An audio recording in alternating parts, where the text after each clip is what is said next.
말씀드린 것과 같이 유럽 88일, 거의 3개월 정도 여행을 하고 이 여행의 총 비용은 1,000원 정도가 됩니다. 안녕하세요. 원한의 별입니다. 저희가 벌써 세계 일주를 시작한 지 6개월이 지났습니다. 런던에서 시작한 여행이 벌써 덕도를 3번이나 넘어서 저희는 지금 페루 리마에 와 있습니다. 지금 유럽 영상이 거의 다 마무리가 된 시점인데 한 2편 정도만 남겨놓고 노트북을 도난당하는 바람에 아직은 유럽 영상을 마무리하지 못했지만 오늘은 3개월간의 정확하게 88일간의 유럽 여행을 정리해보는 시간을 가지려고 해요. 저희가 유럽을 첫 세계 일주 대륙으로 정한 이유는 제가 워낙 유럽을 길게 그리고 좀 더 자세하게 둘러보기 싶기도 했고 그리고 가장 좋은 날씨에 유럽에 가고 싶기도 했습니다. 그리고 또 다른 이유는 저희가 2020년 봄에 런던을 시작해서 남프랑스 그리고 파리를 여행하는 일정 휴가를 잡았었는데 겨울에 코로나가 터지는 바람에 저희가 좀 거금을 들여서 여행을 취소했던 이력이 있어요. 그래서 그거에 대한 갈증이 좀 더 있기도 했습니다.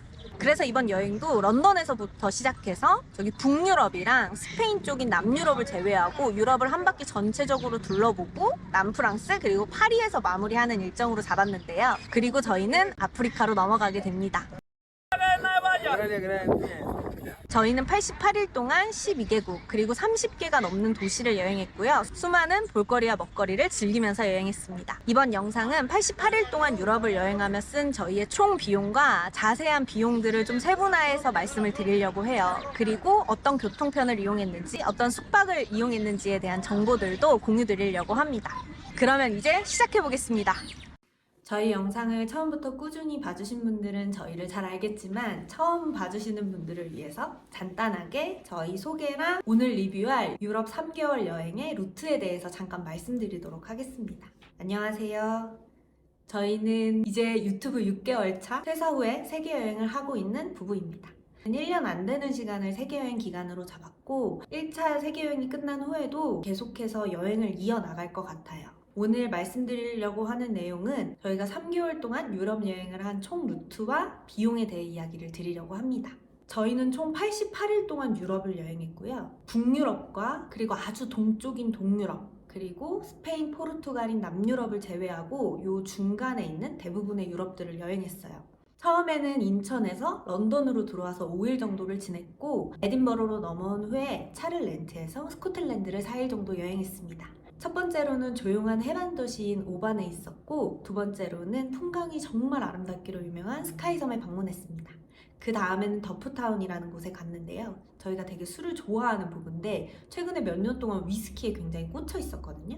그래서 더프타운에 방문한 이틀 동안 유명한 디스틸러리들에도 방문해보고 위스키들도 시험해보는 시간을 가졌습니다. 그리고 다시 에든버러로 넘어와서 3박 동안 우중충한 중세도시의 느낌을 충분히 받았습니다. 그리고 나서 암스테르담으로 비행기를 타고 넘어가서 황당한 숙소가 없어지는 그런 사건들도 겪고요. 독일 쾰른에서 맛있는 학센도 먹고 멋진 대성당도 보는 시간도 갖고 그 다음은 독일 마나임에서 독일 소도시의 느낌을 제대로 받았고요. 대학의 도시인 하이델베르크도 방문했습니다. 프랑스에 있는 동화마을인 콜마르에도 방문했는데요. 여기는 하울의 움직이는 성의 배경지가 된 곳이기도 했어요. 그 다음엔 정말 기대했던 스위스의 그린델발트로 넘어갔는데요.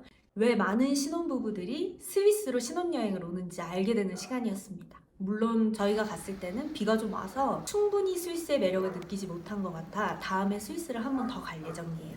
그 다음엔 야간열차를 타고 프라하로 넘어갈 생각이었는데 저희가 예약하려는 시점에 야간열차가 이미 꽉 차버렸더라고요. 그래서 어쩔 수 없이 비행기를 타기 위해 제네바로 넘어가서 하루를 묵고 그리고 동유럽의 중심이라고 생각하는 프라하에 갑니다. 프라하는 제가 생각하는 그 동유럽에 약간은 오래됐지만 멋스러운 느낌이 그대로 있었던 것 같아요. 저희는 프라하에 5일 정도 묵은 후에 또 다른 코의 멋진 도시인 체스키로 넘어갔습니다. 제가 유럽에서 꼽는 진짜 손가락에 꼽는 가장 멋진 도시인 것 같아요. 체스키에서 2박을 하고 오스트리아로 넘어갔습니다. 오스트리아 첫 번째 도시는 잘츠부르크라고 할슈타트라는 예쁜 호수마을을 가기 위해 보통 방문하는 곳인데요. 물론 모차르트가 유명하기도 합니다. 근데 저희가 또 방문했을 때는 비가 너무 많이 왔어요. 알프스 산도 갈 수 있고 할슈타트도 갈 수 있는 곳인데 비가 너무 많이 와서 두 군데 모두 갈 수가 없었습니다. 아무래도 이번 여행에서는 알프스랑은 약간 연이 안 닿는 것 같아요. 그래서 알프스는 다음에 꼭 다시 방문해 보려고요. 그리고 오스트리아의 수도인 빈에 넘어가서 충분한 휴식도 가지고 한때 유럽의 문화 중심지였던 빈을 마음껏 관광하는 시간을 가졌습니다. 그 다음은 야경이 정말 아름다운 부다페스트에서 충분히 야경도 보고 맛있는 음식도 먹고 온천도 하고 잘 쉬었고요. 자그레브에 가서 아바타 배경지로도 유명한 플리트 비치에 방문했습니다. 그리고 드디어 이탈리아로 넘어가는데요. 이번 여행에서 가장 길게 23일이라는 시간 동안 이탈리아 전역을 여행했어요. 첫 번째로 베네치아에 도착해서 정말 이국적인 모습을 많이 봤고 많은 관광객들도 만났습니다. 그 다음으로 비행기를 타고 시칠리아로 넘어갔습니다. 시칠리아는 정말 열대의 정열적인 분위기가 있었고 물가도 굉장히 저렴해서 마음에 들었습니다. 저희는 다음에 유럽에서 한 달 살기를 한다면 꼭 시칠리아에서 한 달 살기를 하고 싶어요. 그리고 다시 비행기를 타고 나폴리로 넘어왔습니다. 나폴리에서 1박을 하면서 약간의 재정비를 하고 럭셔리한 휴양지로 유명한 카프리 섬으로 넘어갔습니다. 카프리 섬은 시칠리아랑 다르게 숙박이나 다른 음식값 모든 것들이 좀 비쌌기 때문에 1박만 하면서 카프리 섬의 카프리와 아나카프리 지역을 구경했고요. 아말피로 넘어와서 3박을 했습니다. 3박을 하는 동안 근교의 신혼여행지로도 유명한 포지타노에 방문했는데요. 저는 이 남부 마을 중에서 포지타노가 가장 예쁘고 마음에 들었습니다. 물론 비싸서 뭐 한 달 살기를 하거나 그럴 수는 없지만 나중에 돈에 여유가 좀 있다면 포지타노에서도 1, 2박을 꼭 해보고 싶어요. 다음 도시는 말이 필요 없는 유럽 문화의 시작점, 로마에 방문했습니다.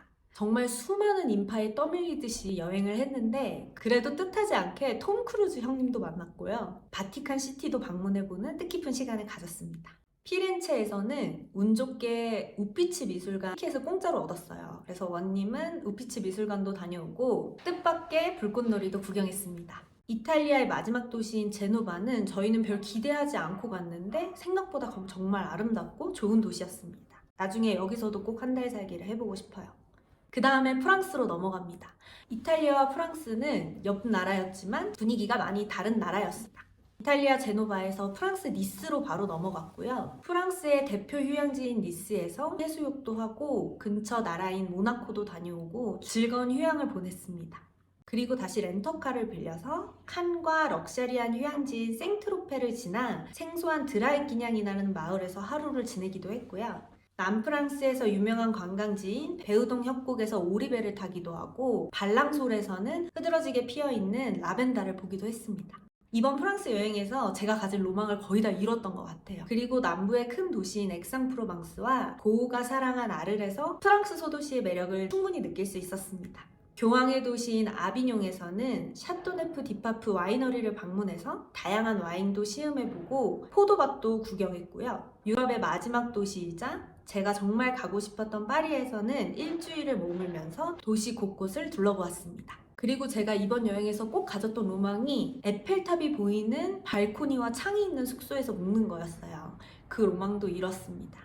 저희가 파리 세 번째 영상, 네 번째 영상을 거의 다 만들어 놨었는데 노트북을 도난당하면서 아직 업로드가 되지 않은 상태예요. 금방 노트북을 구매해서 이 영상도 빨리 만들어서 올릴 수 있도록 하겠습니다. 그러면 이제 저희가 얼마가 들었는지 한번 이야기를 해볼까요?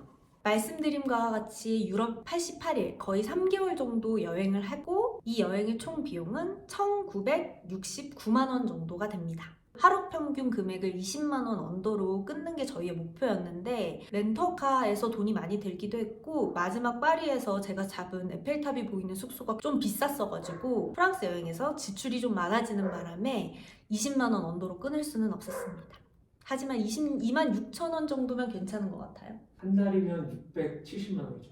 여기에는 인천에서 유럽을 왕복하는 왕복 항공권이 빠져 있는데요. 그 이유는 저희는 마일리지를 이용했기 때문입니다. 만약에 내년 동일 기간 기준으로 런던인 파리 아웃 왕복 비행기표를 산다라고 가정을 하면 대한항공 직항 기준으로는 164만 원이 나오니까 대략 2,300만 원 정도가 사용됐다라고 보시면 될 것 같아요. 요것은 2인 기준입니다. 여행 경비 중에 가장 큰 부분을 차지하는 건 뭐니 해도 숙박비인데요. 저희 같은 경우에는 숙박비는 총 830만 원 정도가 들었습니다. 저희는 주로 에어비앤비를 사용했고 하루 평균 9만 6천 원 정도가 사용되었습니다. 이는 마지막에 파리에서 2박 머물렀던 숙소비도 포함인데요. 그 숙소비가 1박에 38만 원이었어요. 그거를 감안하고 하면은 1박의 숙소비가 한 9만 원 초반대라고 보시면 될 것 같아요. 그 다음은 교통비가 499만 원 정도가 나왔는데요. 이 교통비는 유럽 내에서 이동한 모든 교통비가 들어있고요. 가장 큰 포션을 차지하는 건 렌터카 비용입니다. 저희는 스코틀랜드에서 4일, 남프랑스에서 4일 렌트카를 사용했고 렌트값과 주유값을 포함해서 각각 90만 원, 97만 원이 나왔습니다. 요 렌터카 비용을 제외하면 한 310만 원 정도? 300만 원 초반대 교통비가 들었다고 보시면 될 것 같습니다. 저희는 총 4번의 유럽 내 비행기를 탑승했고요. 첫 번째로는 에든버러에서 암스테르담까지 비행기를 한 번 이용했고 시칠리아를 왔다 갔다 하는 비행기를 2번을 사용했어요. 그리고 스위스 제네바에서 체코 프라하 구간을 비행기를 탑승했습니다. 비행기는 모두 저가 항공을 사용해서 사실 탑승 비용이 그렇게 비싸지는 않았는데 위탁 수화물 가격이 되게 비쌌어요. 저가 항공들은 보통 사람보다 짐값이 더 비싸거든요. 그래서 만약에 유럽 여행을 하실 때 짐을 줄일 수 있다라고 하시면 교통비는 또 절약하실 수 있을 것 같습니다. 그 외에 저희는 도시 간의 이동이나 나라 간의 이동을 버스보다는 주로 기차를 탑승을 했는데 기차 같은 경우에는 며칠 전에 임박해서 끊으면 비싸고 표가 오픈하는 2달에서 3달 전에 기차표를 끊으면 굉장히 저렴하게 끊을 수 있어요. 그래서 저희는 일정에 맞추어서 기차표를 미리 다 끊어놨습니다. 그래서 교통비는 조금 절약할 수 있었던 것 같아요. 다음으로는 식비가 있는데요. 식비는 총 474만 원을 사용했습니다. 거의 교통비랑 비슷한 수준인데 렌터카를 제외하면 당연히 교통비보다는 식비가 높을 것 같아요.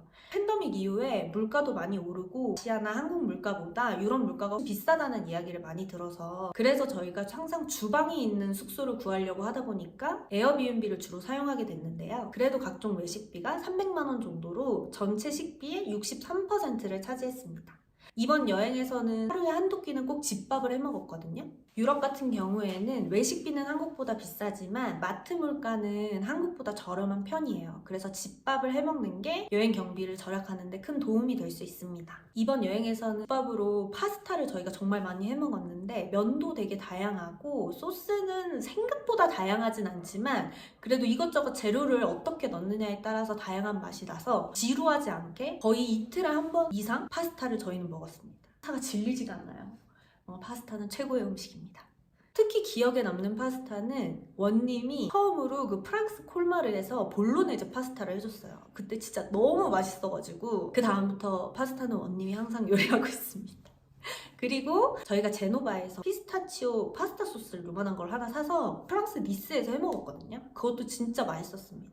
그 다음에 그 소스를 찾고 싶은데 파는 데가 없더라고요. 그 외에는 쇼핑과 생필품 구매 등 기타 비용이 있고 그리고 관광 비용이 있는데요. 기타 비용은 92만 원, 관광 비용은 75만 원 정도를 사용했습니다. 여행이 길어지다 보니까 저희가 기념품이나 쇼핑 물품을 많이 살 거는 없었어요. 하지만 화장품이라든지 기타 생활에 필요한 소모품들이 중간중간 떨어지기는 해서 그거를 구매하는 비용이 좀 있었고요. 그리고 마지막 파리에서 제가 충동을 이기지 못하고 메종 키치네와 아미 매장에서 티셔츠 2개랑 가디건을 샀는데 요게 40만 원 정도 했습니다.